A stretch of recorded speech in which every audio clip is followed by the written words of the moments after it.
My fingers burned where Kang-min's skin had just brushed against mine. The air in the diner was thick, heavy with the kind of electric tension that makes it hard to breathe. But the glowing screen of his phone, lighting up the dark mahogany counter, felt like a bucket of ice water poured directly over my chest. I recognized that number. It was Mr. Park, my late Aunt Vivienne's estate lawyer. The man handling the diner's incredibly complicated deed. Welcome back to Soul and Soul TV. If you are absolutely in love with intense, emotional, slow-burn romance, hit that subscribe button, turn on notifications, and like this video so you never miss a chapter. Now let's get right back into the drama. Why is my aunt's lawyer calling you at midnight? Yes. My voice was barely a whisper, but in the dead silence of the closed diner, it sounded like a shout. Kang-min's smile vanished entirely. The soft, vulnerable man who had just surrendered his corporate empire to save my kitchen suddenly looked terrified. He reached for the phone, quickly flipping it face down. "Simone, it is not what you think," he started, his voice strained. I stepped back, crossing my arms defensively over my apron. The warmth of his touch was completely gone, replaced by a deep, gnawing anxiety. "Do not do this. Do not give me half-truths. You just gave up your entire inheritance to buy this land for me. But my aunt's lawyer is calling you in the middle of the night. What are you hiding?" Kang-min dragged a hand down his face. His dark eyes filled with absolute exhaustion. "I didn't buy the land, Simone. I couldn't." My heart stopped. "What?" "I tried," he pleaded, standing up and reaching across the counter. I took another step back out of his reach. He dropped his hand, looking utterly defeated. "When I liquidated my shares to transfer the deed to you, my stepbrother Ji-hoon found out.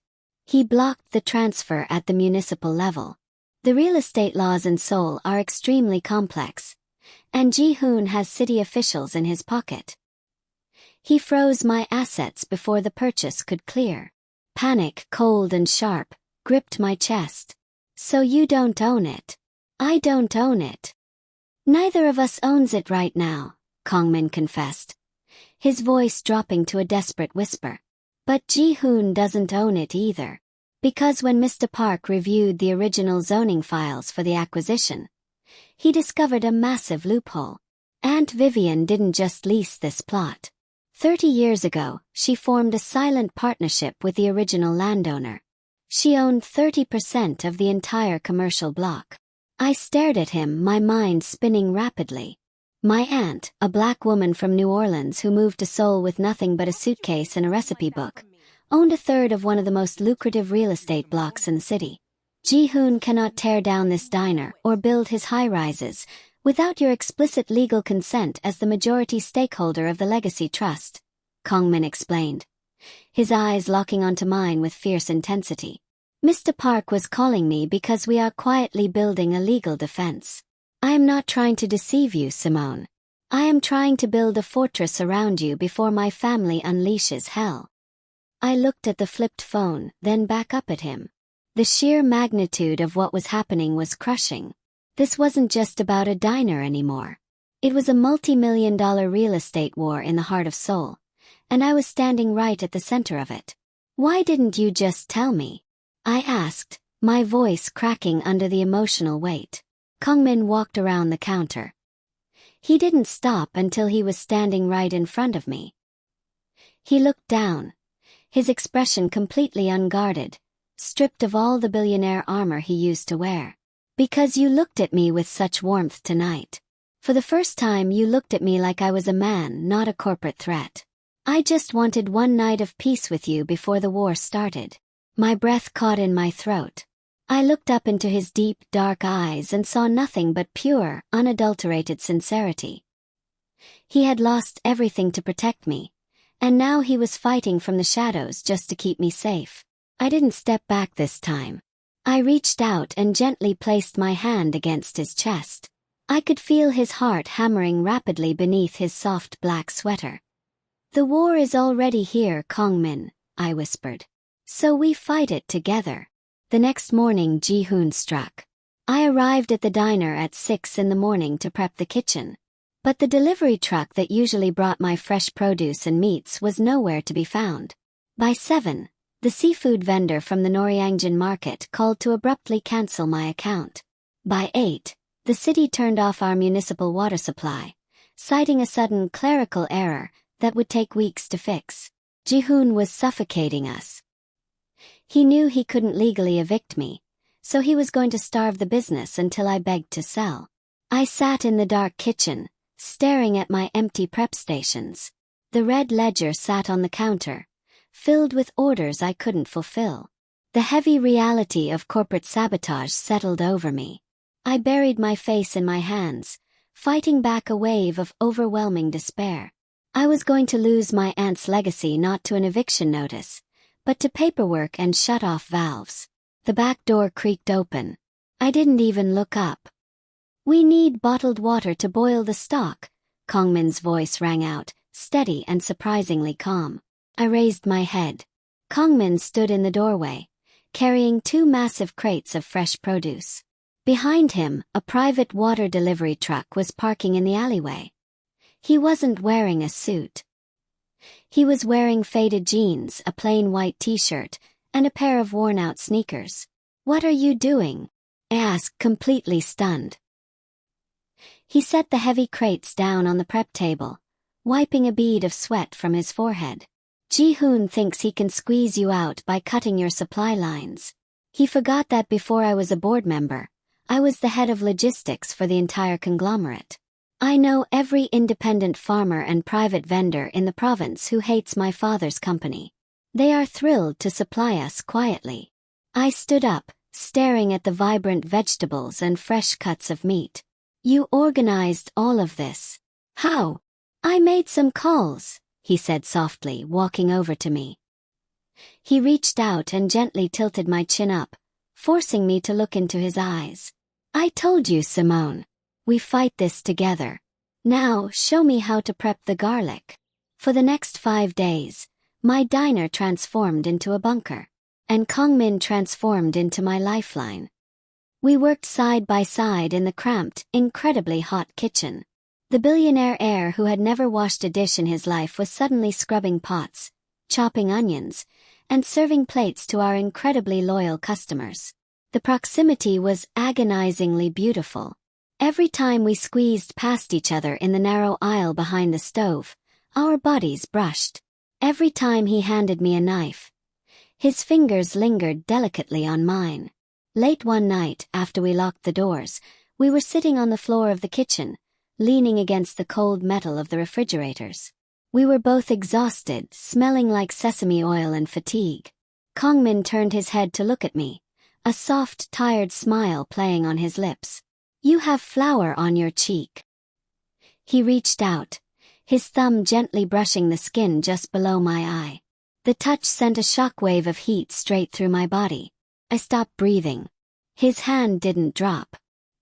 His fingers slowly traced the line of my jaw, incredibly tender, treating me like I was something deeply precious. "You are amazing," he whispered, his eyes dark and completely focused on my lips. "The way you hold this place together. The way you look at the world. I have never met anyone with your resilience, Simone." I leaned into his touch, my heart pounding so loudly I was sure he could hear it. "I am terrified, Kang-min." "I know," he murmured, leaning in closer. The scent of him, clean soap mixed with the rich spices of the kitchen, was intoxicating. "But I will not let him take this from you. I promise you." Before the beautiful moment could escalate, a loud, aggressive pounding shook the front door. The romantic tension shattered instantly. Kang-min's jaw clenched tightly. We both scrambled to our feet and rushed into the dining room. Through the glass, illuminated by the streetlights, stood Ji-hoon. He wasn't alone. He had 3 men in city inspector uniforms standing behind him, holding official clipboards. I unlocked the deadbolt and pulled the door open. The cold Seoul night air rushed in, carrying the bitter sting of Ji-hoon's smug cologne. "Good evening, Simone," Ji-hoon purred, stepping inside without waiting for an invitation. He looked around the diner with absolute disdain. I see my brother has reduced himself to a common kitchen assistant. How tragic. Get out, Ji-hoon, Kang-min demanded, stepping in front of me defensively. His voice was completely devoid of the warmth he had shown me just moments ago. It was cold, calculated, and deeply threatening. Ji-hoon laughed, a sharp, humorless sound. I am afraid I cannot do that. You see, since Simone stubbornly refuses to acknowledge the corporate buyout, we had to look into the safety of this establishment. And according to the Seoul Department of Buildings, this 30-year-old structure is critically unsafe. He snapped his fingers. One of the inspectors stepped forward, slapping a bright red sticker onto the inside of my front window. And my stomach plummeted. You cannot do this. There is nothing wrong with this building. The foundation is sinking, the wiring is a severe fire hazard, and the plumbing is non-compliant with the new municipal codes, Ji-hoon recited smoothly, pulling a stack of official documents from his designer coat. By law, the building must be completely evacuated and demolished within 24 hours to prevent a public disaster. It is out of my hands. It is a matter of strict public safety. He held the documents out to me. It is over, Simone. You can either sign the legacy trust over to me right now and walk away with a generous compensation check, or you can watch the city bulldoze it tomorrow morning and get absolutely nothing. Tears pricked the corners of my eyes. This was it. He had outsmarted us. He was using the city government as a weapon, and there was no way we could fight a municipal condemnation order in 24 hours. I reached my trembling hand out to take the documents.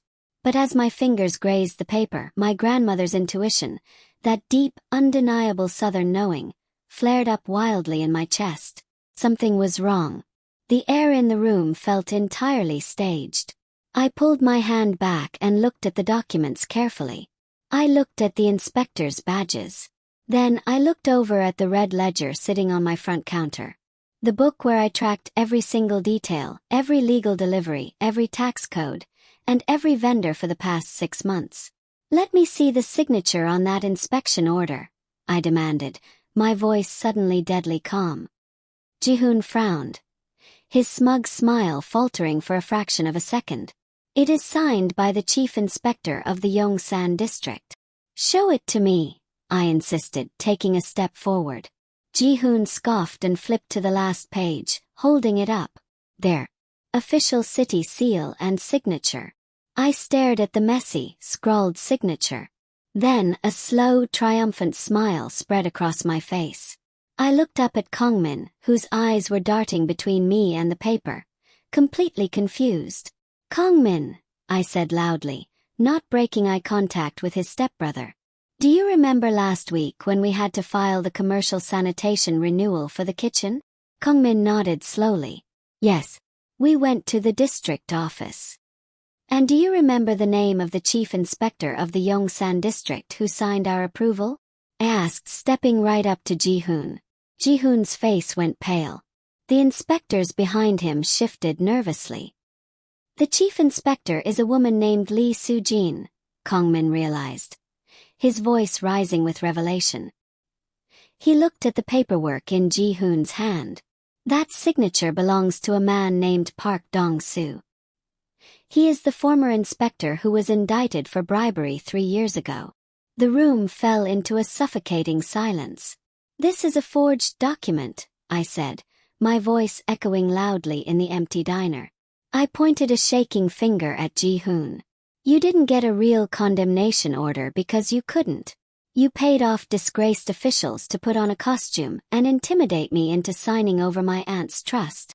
Ji-hoon violently snatched the papers back, his composed facade completely crumbling into pure, unadulterated panic. You don't know what you are talking about. I know exactly what I am talking about, I shot back, stepping into his personal space. I wasn't afraid of him anymore. And my lawyer, Mr. Park, is going to find this incredibly interesting. Forging a municipal demolition order to illegally seize a legacy trust. That isn't just corporate sabotage, Ji-hoon. That is a federal crime. Kang-min pulled his phone from his pocket, his thumb hovering over the screen. Mr. Park has the district prosecutor on speed dial. Should we test how well your fake inspectors hold up under a real police interrogation? The three men in uniform didn't even wait for Ji-hoon's response. Realizing they were about to be arrested for municipal fraud, they turned and bolted out the front door, disappearing down the dark alleyway. Ji-hoon stood completely alone in the center of the diner. He looked at Kang-min, then at me. His hands were shaking so badly he dropped the forged papers onto the floor. The mighty real estate prince had just been completely dismantled by a red ledger and a keen eye. "This isn't over," Ji-hoon hissed, though his voice was entirely stripped of its power. "Yes, it is," Kang-min replied, his voice absolute. "If you ever come near this diner or Simone again, I will hand these forged documents directly to the press. You will lose the company and you will go to prison. Now get out of our diner." Ji-hoon stared at us for a long, agonizing moment. Then, defeated and humiliated, he turned and walked out the door, dissolving into the shadows of Seoul. I stood frozen, the adrenaline rapidly draining from my body. My knees suddenly felt weak. I stumbled backward, gripping the counter to keep myself from collapsing. Before I could fall, Kang-min was there. He wrapped his strong arms around me, pulling my back tightly against his chest. I let out a shaky, exhausted breath, melting completely into his embrace. We had done it. We had actually won. He turned me around in his arms, his dark eyes searching my face frantically to make sure I was okay. "You were magnificent," he whispered, his voice thick with raw emotion and awe. "You saved us." "No," I replied softly, reaching up to cup his face. "We saved us." The heavy tension that had been building between us for weeks finally reached its peak. There were no more secrets, no more corporate wars, no more barriers keeping us apart. Kang-min leaned down, his eyes fluttering shut, and pressed his lips firmly against mine. The kiss was everything I hadn't let myself feel. It was desperate, deeply tender, and filled with a profound sense of relief. Felt like coming home. I wrapped my arms around his neck, pulling him closer as the rain began to patter softly against the windows of Aunt Vivienne's diner. The legacy was safe. The block belonged to us. And as Kang-min held me tightly in the warmth of the kitchen, I knew I had finally found my true place in Seoul. Thank you so much for joining me on this incredible journey. If Simone and Kang-min's story captured your heart, make sure to drop a comment down below with your favorite moment from the series. Please subscribe, hit the like button, and turn on the notification bell so you are the first to know when our next intense Afro-Korean romance drops. Until next time, stay beautiful,